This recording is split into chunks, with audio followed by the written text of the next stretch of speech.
Grace Wisher, an enslaved black girl at just 13 years old, helped create the American flag, which inspired the national anthem.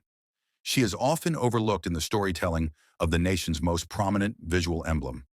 Many have commented and said that they never knew this. They only taught us that it was Betty Washington on her front porch. Keep up the good work.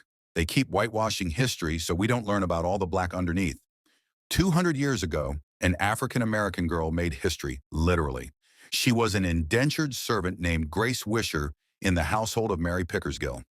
Helen Ewan and Miss Asante Abokiewa of the Reginald F. Lewis Museum share her story. The likeness of Grace Wisher is unknown. However, the Star-Spangled Banner Flag House is home to a portrait with her figure traced in to recognize her contribution.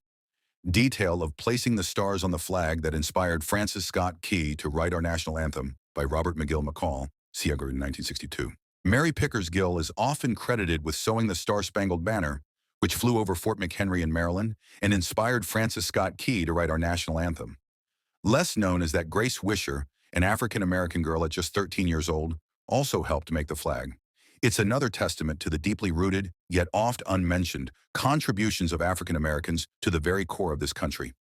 Indenture was a waning practice in early 19th century Baltimore. Although Maryland law did allow for courts to take away children of African Americans who were considered lazy, indolent, and worthless free Negroes to bind the youngsters into apprenticeship. Orphans usually met a similar fate. The size of the Star-Spangled Banner and its 6-week timeline for completion would have necessitated many people working on the flag, including Mary Pickersgill's 3 nieces and Grace Wisher. The household also had an enslaved person whose name we do not know. The home where Pickersgill and Wisher lived is now a museum called the Star-Spangled Banner Flag House. It holds a 1962 painting by famed Baltimore artist Robert McGill McCall. The portrait features the Pickersgill household and the 3 men who commissioned the garrison and storm flags for Fort McHenry: Commodore Joshua Barney, General John Stricker, and Colonel George Armistead. As a tribute to Wisher, the Star-Spangled Banner Flag House drew in a ghost figure into the painting that represents the young girl. Due to our uncertainty of what she looked like, the placeholder is a traced line, but the recognition is tangible.